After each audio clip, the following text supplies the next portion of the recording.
Ito yung problema guys. Hindi ko na to maikot. Kaya walang choice kundi gamitan to ng grinder. Lagyan ng slot para maano ng flat screw. Okay. So, ayan. Ganyan na nga nangyari. Parang pang flat screw na lang. Ayan. Yup. Matigas. Gamitan natin ng impact. At ayun nga, sa wakas, tanggal din natin. Ayan. Tumuwag din siya. Kailangan din kasi natin linisin to eh. Ito yung pinaka choke nya. Ayan o. Ito yung pag pinapaandar mo sa malamig, ito yung parang nagpapa-idle up sa kanya. Tapos ihiwalay natin to.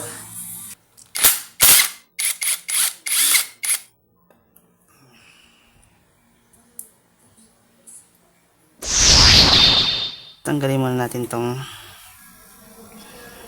fuel hose, fuel injector. Then saka natin tanggalin tong hose ng cable ng throttle body. Saka itong mga sakit dito. Ay, walay natin yan. Sa tape. Yeah. Liitin lang yung lock. Saka itaas yan. Tabi. Tapos ito fuel hose at lang yung clip. Medyo mahirap hilain, hindi kaya ng aking daliri. Ating ilaks, angat natin yan, hilain.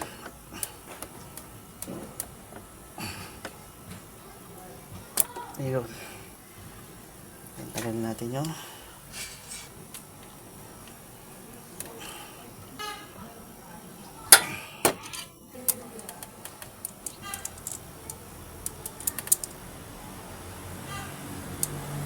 ayun.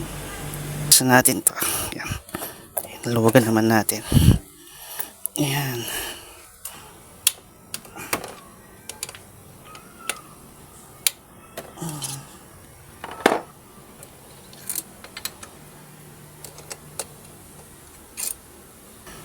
Tapos angat na natin. Takpan nyo ito ng basahan para hindi malaglagan ng kung ano-ano. Saka natin tanggalin to. Wala tayong 12mm na ito gamitin natin, maliit na katala para maluwagan. Kabila. Ayan.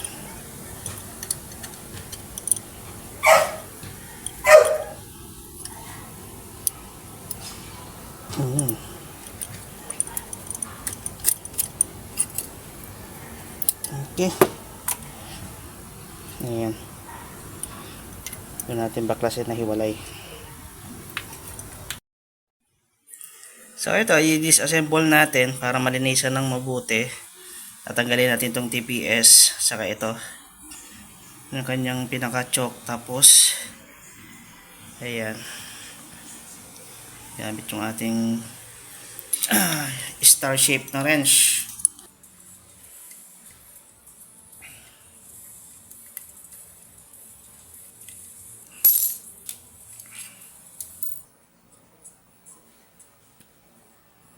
Sunod natin itong dalawa na to.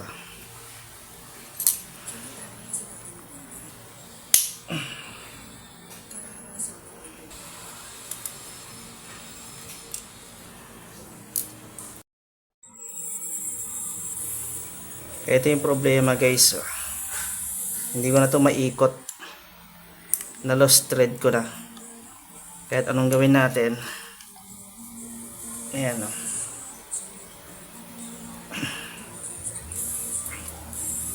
Bumilog na. Ayan. Hindi na siya maikot. Kaya walang choice kundi gamitan to ng grinder. Lagyan ng slot para maano ng flat screw. Okay. So, ayan. Ganyan na nga nangyari. Parang pang flat screw na lang. para maikot natin. Dahil hindi natin na tanggal ng maayos at na loose thread. Yep. Matigas. Gamitin natin ng impact. At ayun nga, sa wakas, tanggal din natin. Ayan. Tumuwag din siya. Hay. Kailangan din kasi natin linisin to eh. Ito yung pinaka, ayan. Tingnan natin yung o-ring. Huwag kakalimutan yung o-ring. Ayan, lilinisin din natin to. Para, ito yung pinaka-choke nya. Ayan o. Ito yung pag pinapa-under mo sa malamig, ito yung parang nagpapa-idle up sa kanya. Linisin din natin yan. Tapos ihiwalay natin to. Pag-hiwalay natin itong dalawa dito. Ayan.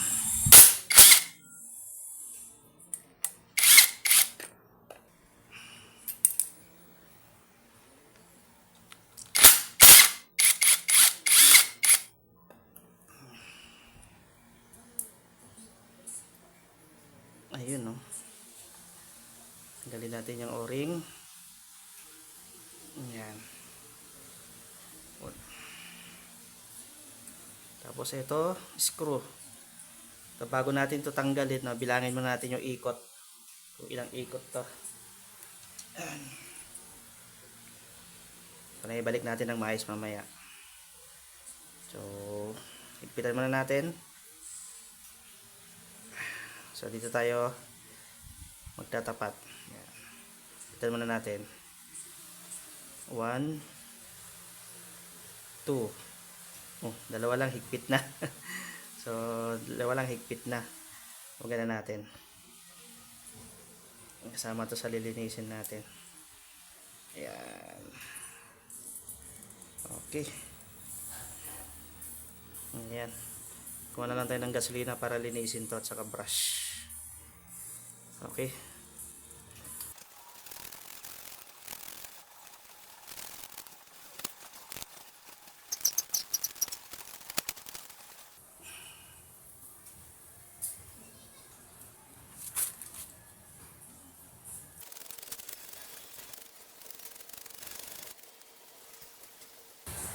Ito, hindi ko na ito lilinisin. Malinis naman yung loob. Hanginan ko na lang to. Palikabok lang naman. So ito yung pinakamarumi.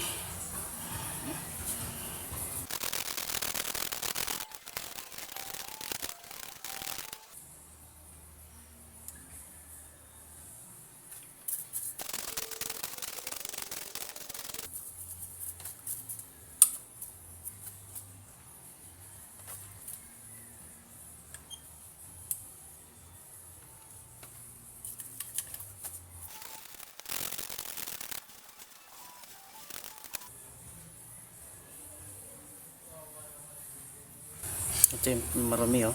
Grabe ito na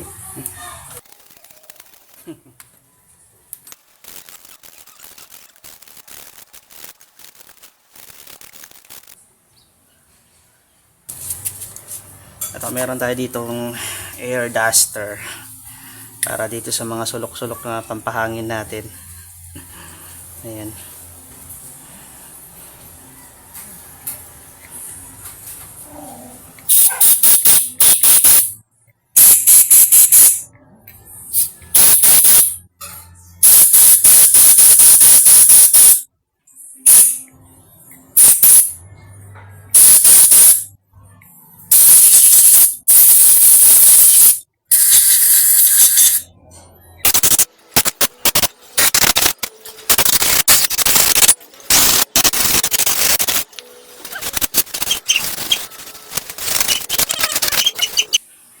Ay, tapos assembly na rin natin.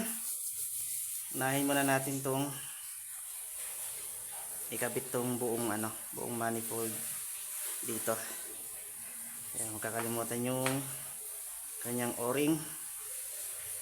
Ayun. Tapos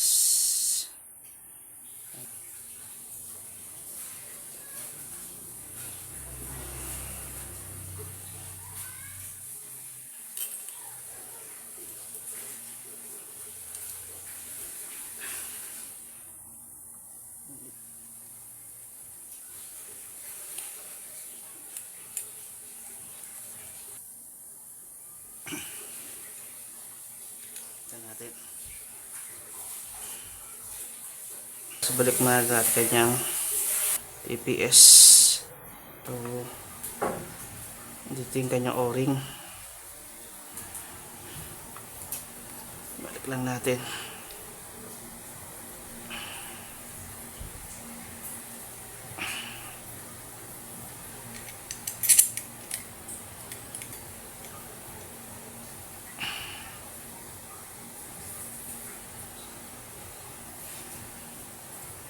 Nagpitan.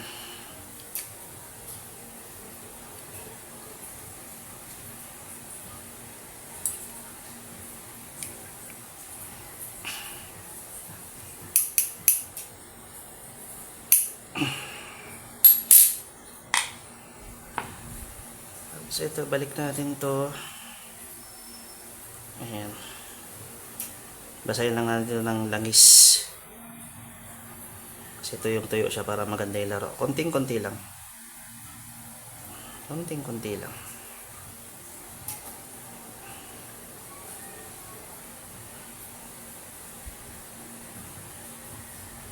Para maganda lang yung kanyang bounce. Ibalik natin yung spring. Ilayin natin konti yung spring kasi yan. Ayun. Tapos balik natin.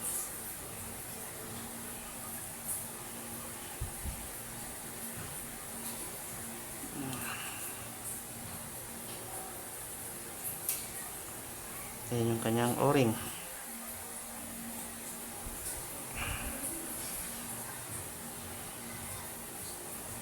Para swabe yung pasok.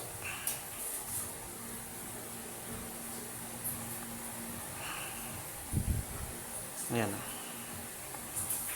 Ayan natin.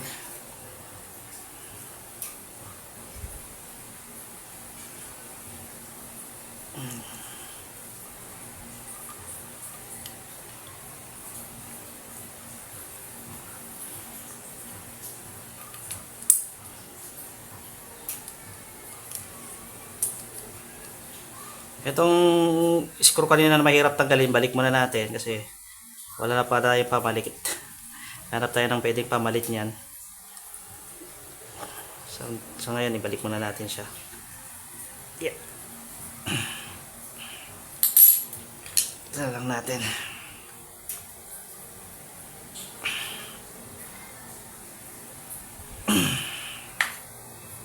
Tapos itong kanyang ayan, lasan din natin konti para swabe yung pasok.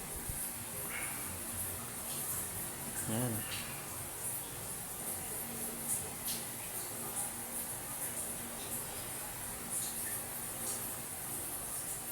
Pitan natin. Yung turn nito kanina, dalawa, no? Ayan, buksan lang din ng dalawa. 1, 2. Okay. Tapos, balik na natin ito sa motor. Natin ibalik, linisin muna natin tong ayun, marumi na rin to.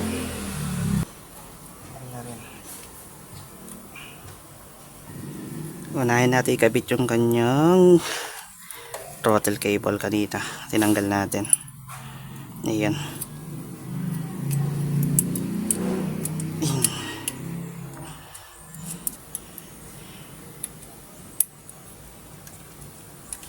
Yun.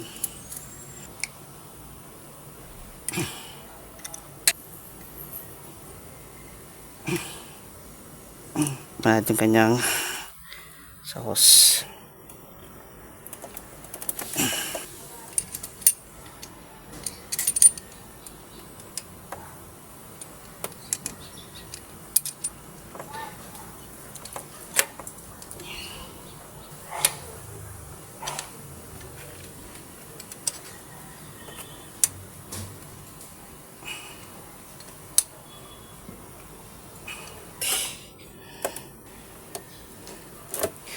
Balik na natin itong injector.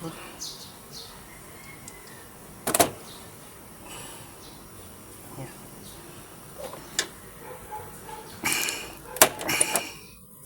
Wala to. lock. Ayan. TPS. Ayan. Tinanggal ko pala yung connection ng battery kanina. Balik na natin.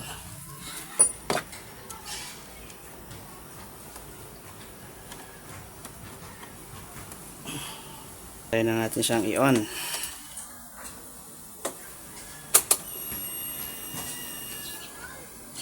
Ayun. Wala siyang check engine. Hindi lumabas. Try natin. Break.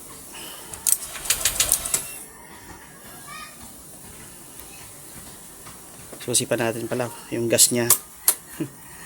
Hindi pa nag-pop yung gas niya. Yan. Try natin ulit.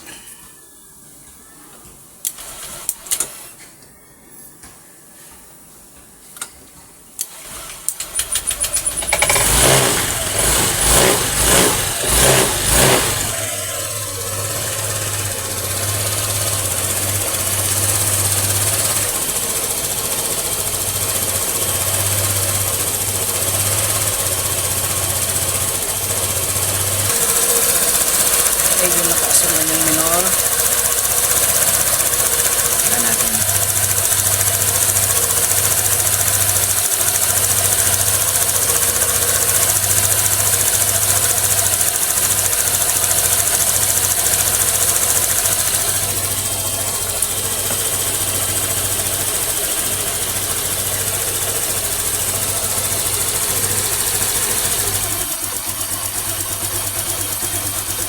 Masyadong mababa.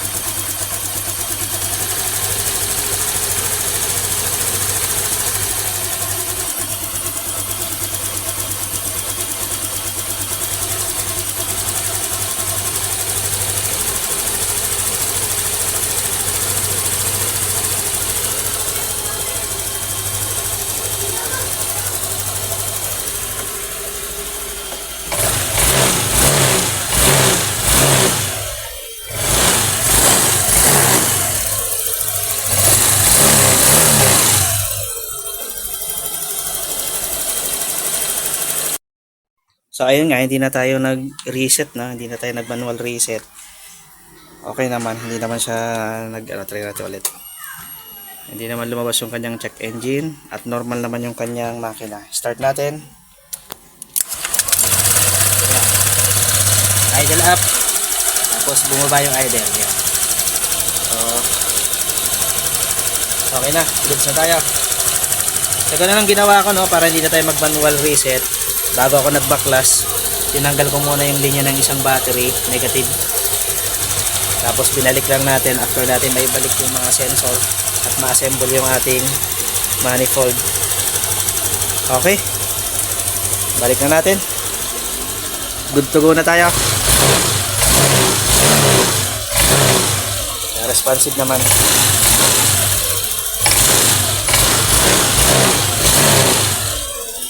Okay. Itong click pala natin, meron ng odometer na 83,000. So 3 years na rin tong motor na to. Naglilinis lang kasi ako ng throttle body every year. So pangatlong beses ko na tong paglilinis ng throttle body every year. So ibig sabihin, mahabang gamit bago malinisan yung throttle body natin. Okay.